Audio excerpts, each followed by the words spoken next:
Hey guys, welcome to another episode of Classic Comedy Cinema. Hope you've been enjoying the channel so far. Check out my other reactions. Um, Normally, I'm reacting to classic comedy movies, but I was recommended to do a reaction to George Carlin. Apparently, he's quite popular. I haven't heard of him before, so I don't really know what era he is from or what he's most famous for. Hopefully, he's a classic comedian. We love classic comedy in all its forms. So great to do something new that I haven't seen before. And I think this one is called Life is Worth Losing, Dumb Americans. So let's go straight to it. And if you like my reaction, please subscribe. And okay, let's go do it. Say what you want about America, land of the free, home of the brave. We got some dumbass motherfuckers floating around this country. Dumbass motherfuckers, you know? Yeah. Well, the title is Dumb That doesn't Americans. include this audience. I understand that. But the rest of them, holy jumping fucking shitballs. Dumber not than afraid a to use second coat of profanity? paint. That only a really low IQ population could have taken this beautiful continent. Well, actually, we stole it from the Mexicans and the Indians, but hey, it was nice when we stole it. It looked pretty good. It was pristine. Very pristine. Paradise. Have you seen it lately? But lived in. Have you taken a good look at it lately? Only a nation of unenlightened half-wits could have taken this beautiful place and turned it into what it is today, a shopping mall. A big fucking shopping mall. Well, You that's know that? capitalism. That's all you That's got. what keeps the economy That's all going. you've got here, folks. Many, many malls, major malls and mini malls. They put the mini malls in between the major malls. And in between the mini malls, they put the mini marts. And in between the mini marts, you got the car lots, gas stations, muffler shops, fast food joints, strip clubs, and dirty bookstores. One big transcontinental Not so many commercial dirty cesspool. bookstores anymore, How I'd do the say. people feel about all this? Well, they think it's just fucking dandy. They think it is cool as can be. That's where they get to satisfy their two most prominent addictions at the same time. Shopping and eating. Millions of semi-conscious Americans day after day shuffling true. through the malls. That goes around the world. Shopping and eating, especially eating. Americans love to eat. Hot dogs, corn dogs, triple bacon cheeseburgers, deep fried butter dipped in pork fat and cheese whiz, mayonnaise soaked barbecued mozzarella patty melts. Americans will eat anything. He's pretty quick. Anything. If you were selling sauteed raccoons' assholes on a stick, Americans would buy them and eat them, especially if you dipped them in butter and put a little salsa on them. Because everything in this country is king size, extra large, and super jumbo, especially the fucking people. Have you seen some of the people in this country? Have you taken a good look at some of these big fat motherfuckers walking around? Big fat motherfuckers, huge piles of redundant He's not very protoplasm PC. lumbering through the malls like a fleet of interstate buses. Immense, massive bellies, monstrous thighs, and big fat fucking asses. You begin to wonder, how does this woman take a shit? How does she shit? You And even wonder, more George. frightening, I don't how wonder, does she George. wipe her ass? Can she even locate her asshole? She must require assistance. Are paramedics trained in this I field? don't know if I'd be able to put this on the channel. Standing right next to her, of course, with a plate full of nachos and a mouthful of pie is her clueless fucking husband with his monstrous swollen beer belly hanging dangerously out over his belt buckle. This guy ain't seen his dick since the Nixon administration. It doesn't seem structurally possible that these two people could achieve penetration.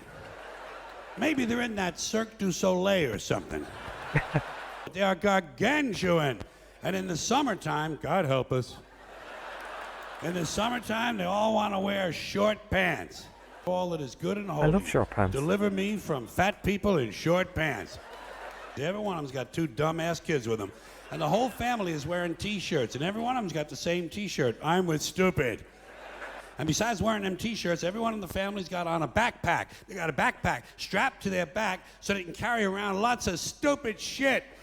And the reason they got to carry their stupid shit strapped to their backs is because their hands must remain free at all times to hold food. And to get that food up to the mouth where it gets shoveled in with all the rest of the disgusting shit they ate that day. And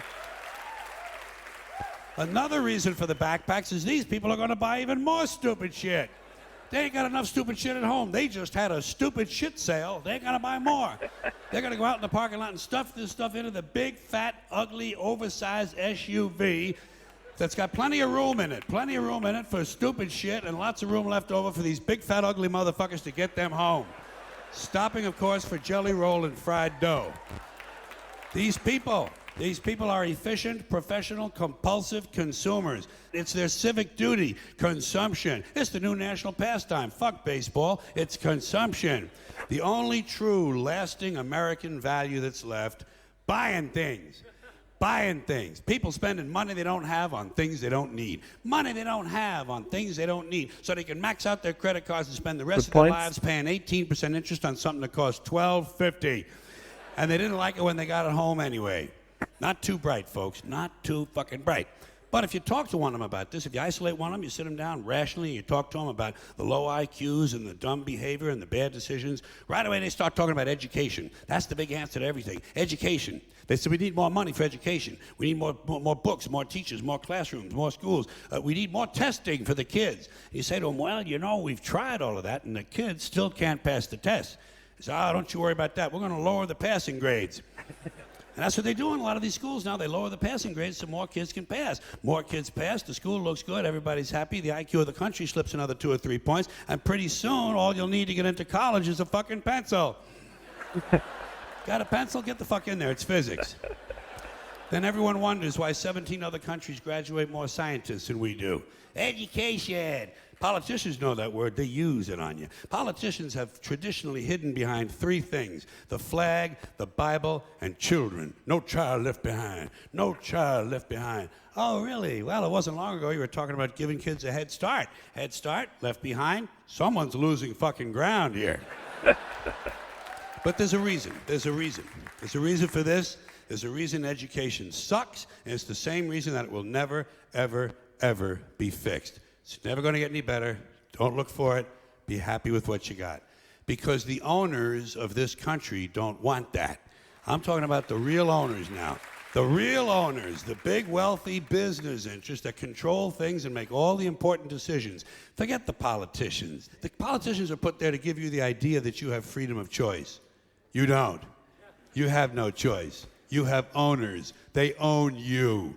They own everything. They own all the important land. They own and control the corporations. They've long since bought and paid for the Senate, the Congress, the state houses, the city halls. They got the judges in their back pockets. And they own all the big media companies, so they control just about all of the news and information you get to hear. They got you by the balls. They spend billions of dollars every year lobbying to get what they want. Well, we know what they want. They want more for themselves and less for everybody else. But I'll tell you what they don't want. They don't want a population of citizens capable of critical thinking. They don't want well-informed, well-educated people capable of critical thinking. They're not interested in that. That doesn't help them. That's against their interest. That's right. They don't want people who are smart enough to sit around the kitchen table and figure out how badly they're getting fucked by a system that threw them overboard 30 fucking years ago. They don't want that. You know what they want? They want obedient workers. Obedient workers. People who are just smart enough to run the machines and do the paperwork and just dumb enough to passively accept all these increasingly shittier jobs with the lower pay, the longer hours, the reduced benefits, the end of overtime, and the vanishing pension that disappears the minute you go to collect it. And now they're coming for your Social Security money. They want your fucking retirement money. They want it back so they can give it to their criminal friends on Wall Street. And you know something? They'll get it. They'll get it all from you sooner or later because they own this fucking place. It's a big club, and you ain't in it. You and I are not in the big club. And by the way, it's the same big club they use to beat you over the head with all day long when they tell you what to believe. All day long, beating you over the head in their media, telling you what to believe, what to think, and what to buy. The table is tilted, folks. The game is rigged. And nobody seems to notice. Nobody seems to care. Good, honest, hard-working people, white collar, blue collar, doesn't matter what color shirt you have on. Good, honest, hard-working people continue. These are people of modest means. Continue to elect these rich cocksuckers who don't give a fuck about them. They don't give a fuck about you. They don't give a fuck about you. They don't care about you at all. At all. At all. Yeah. You know? And nobody seems to notice, nobody seems to care. That's what the owners count on, the fact that Americans will probably remain willfully ignorant of the big red, white, and blue dick that's being jammed up their assholes every day. Because the owners of this country know the truth. It's called the American dream, because you have to be asleep to believe it. That's a good line. The American dream, because you have to be asleep to believe it. That's an interesting one, actually. When I was looking at him, I was thinking, was this the guy in Bill and Ted? You know, Bill and Ted's Excellent Adventure? He looks very similar. Now, I don't know, like, this was recorded 2005, so Bill and Ted in the 90s, I think. Or was it 80s? Maybe not the same guy. He has the same kind of look, definitely the same look. But yeah, so that's George Carlin. It started off very funny, then he went very political. It was like the comedy was a way to put his political message across, and then he kind of ditched the comedy altogether, actually. But he had some good lines, some good points. I can't say I agree with all of them. Of course, this is from 2005, so things have changed a bit in the media, especially. Now people are more, you can find your own media for good or bad, you know, so you cannot say really that it's just controlled by, you know, a big club. There's a big conspiracy theory there, I think, but that's always the way with the wealthy and powerful. They're always looking after themselves. But there are some good guys out there, both in business and in media and in politics. He was kind of like, there's no hope, you know, it's all sewn up and you don't have a choice and it's going to get worse. And I'm a bit more of an optimist about that and about what people can do with their lives and that they don't have to follow these paths that lead nowhere. But yeah, he was really hammering on about fat people. So yeah, you know, it's a controversial subject now. You don't want to be attacking one particular group because of their way they look or their medical problems, even if they're maybe in some cases self-induced, but not always. Very political in this video anyway. I don't know if he's always like that, and also very profane. That make a big impact. So yep, that's George Carlin, and that was just a short video, and I hope you enjoyed my reaction. See you in the next video. If you like what you see, please subscribe and enjoy yourself whatever you're doing.